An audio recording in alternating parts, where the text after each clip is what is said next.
So welcome to the last video lecture that I have for you guys. I'm sad, but it's happy, right? You get to spend the rest of your summer doing what you want to do. Hopefully get a little bit of a break, that sort of thing. And I get a break too, so that's always nice. We're going to talk about chapter 12, which is infectious diseases. Nobody likes to talk about this topic. It's not the most fun topic in the world, so bear with me, bear with the photos. I do apologize. It's definitely a strategic part for me to kind of scare my students into all of this, because that's the reality of infectious diseases. Is they're not fun, they're not pretty. There's just no way to sugarcoat any of that. So infectious diseases are a disease that can be passed on to somebody else. It's transmissible from person to person. So STDs, STIs, anything of that nature, or even a cold. Infection and immunity. So there are a lot of different things that affect infectious diseases. Your carrier, the pathogen, the way that it gets into your body, and the way that it's put into the body, basically. So bloodstream, mucus, anything like that. And also the amount that you're exposed to. So say that you sit in the sun all day. So obviously that's going to be a long exposure. You're going to be more at risk for sunburn. So that's the same thing. So the more you do it, the more you're around it, the more at risk you are for it. So pretty much just like anybody in a household or relationship you live together. If that person's sick, the more you're around them, the more you're trying to take care of them, the more likely you are to get sick. Cycle of infection, so source of pathogens, like I said, susceptible host, so if your immune system is down, and then mode of transmission through eyes, nose, mouth, touch, etc., etc. Source of pathogens, so things like another person, water, what you eat, your environment. And then your, like I said, susceptible host, so your immune system's weak. And then mode of transmission, so direct contact, hands, mouth, like I said. The body's defense, so the body is an amazing thing, y'all. We build our own defense mechanisms. So we already have built-in defense mechanisms like our skin, mucous membranes, our eyelids, our lungs, even our genitals have defense mechanisms. We also have chemical barriers. All of those things are amazing. So little nose hairs in your nostrils, all of those things are defense mechanisms. Your immune system, I'm not too worried about you knowing the different parts of your immune system, so just take a look at that. Immune system key concepts, and I do want you to know that are very important to know that might kind of pop up on your quiz. Antigens are the foreign things in your body that trigger your immune response. So they're the bad person that you're trying to get rid of, or the bad thing you're trying to get rid of.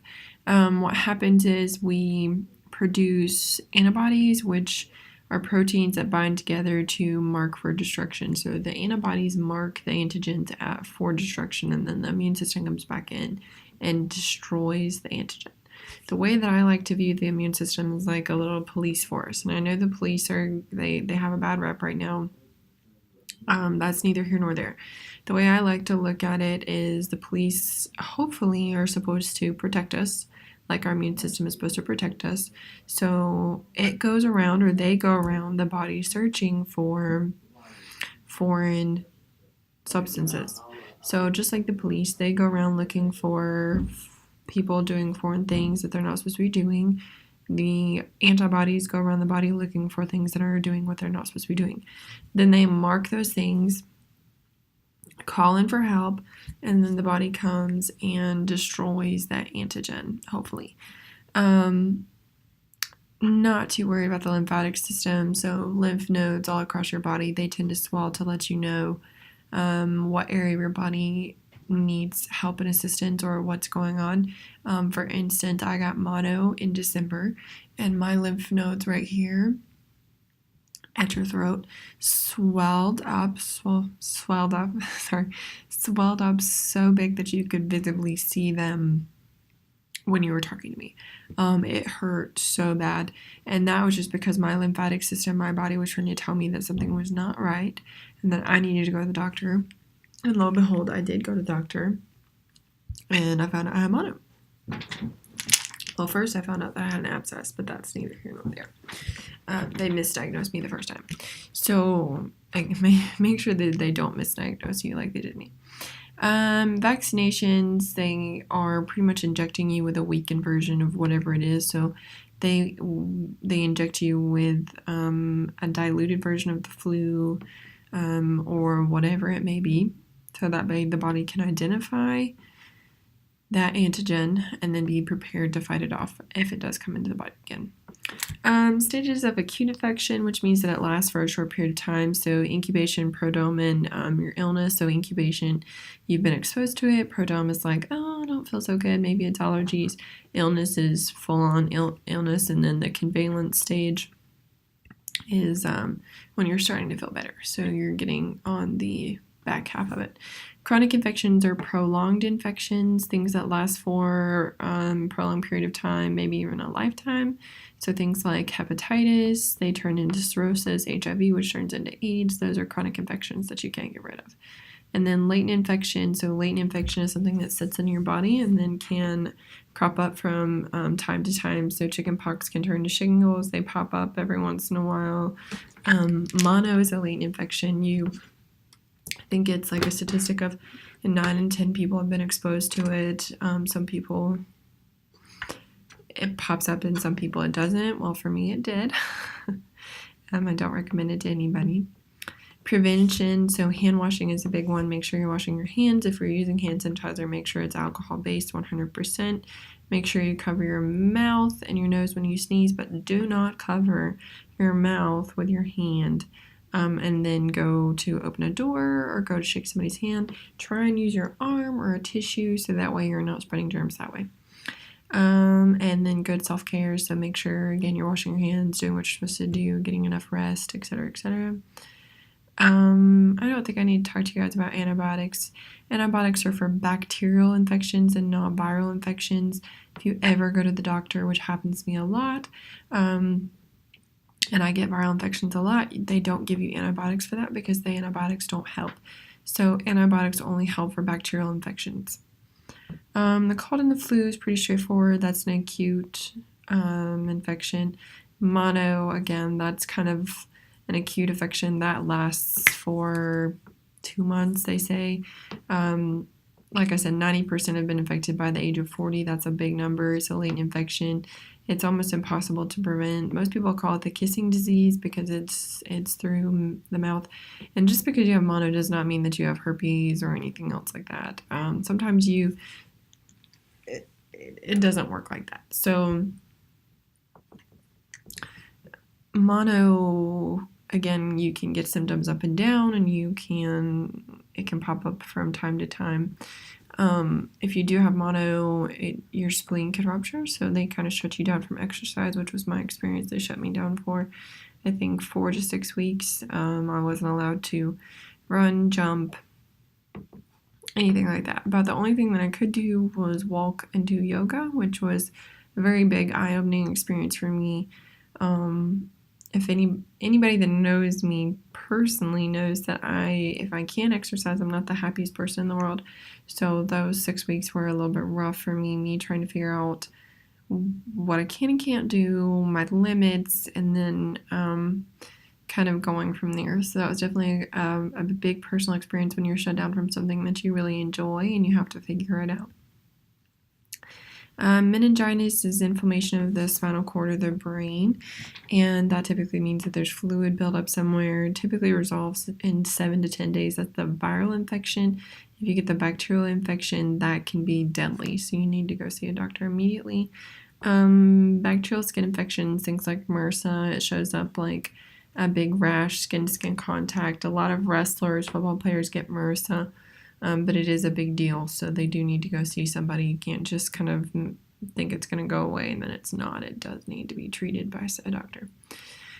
And then everybody's personal favorite, so we'll get to STDs, STIs. So there is a difference in STIs and STDs. An STI is an infection, which you can get rid of. An STD is a disease that you cannot get rid of. So make sure that we distinguish the two right away. Over 20 million new cases every year. 15 to 24-year-old is usually the population with STIs and STDs. Like I said, all STIs are preventable. It's an infection versus a disease. Women are at higher risk, 1 in 5, and then 1 in 9 men are at risk. So you see all the wonderful photos there with genital warts. If you do have genital warts, then it literally looks like warts. There's little bumps all around the outside of your vagina or all around the head of your penis.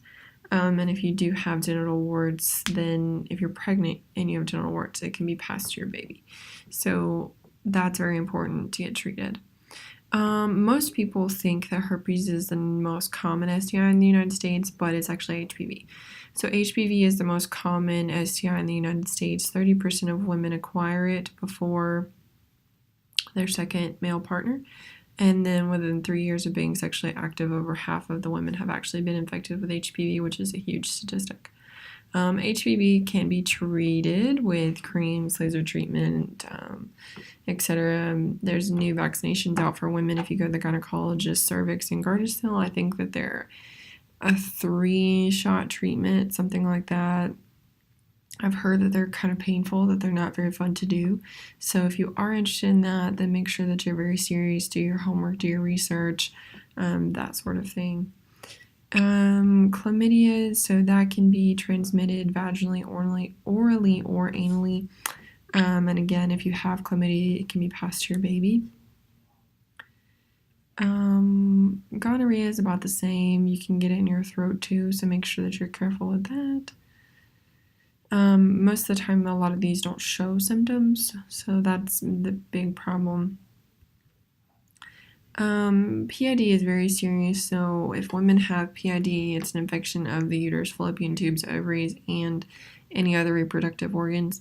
It's a result of untreated chlamydia or gonorrhea, and it's very, very painful. Most of the time you experience irregular bleeding, a lot of pain, it hurts to have sex, hurts to pee, anything of that nature. Most of the time if there's enough damage, then they have to do a full hysterectomy. Syphilis, there's primary, secondary, and latent. So primary is just painless sore. It's a small little thing that you don't think anything of. Secondary is a non-itchy rash, so then it spreads. And latent is whenever it gets to your organs, which can be a very serious issue. And then herpes, most people know about herpes. So herpes type 1 is just like a cold sore on your mouth. Type 2 is genital herpes, which you can't get rid of.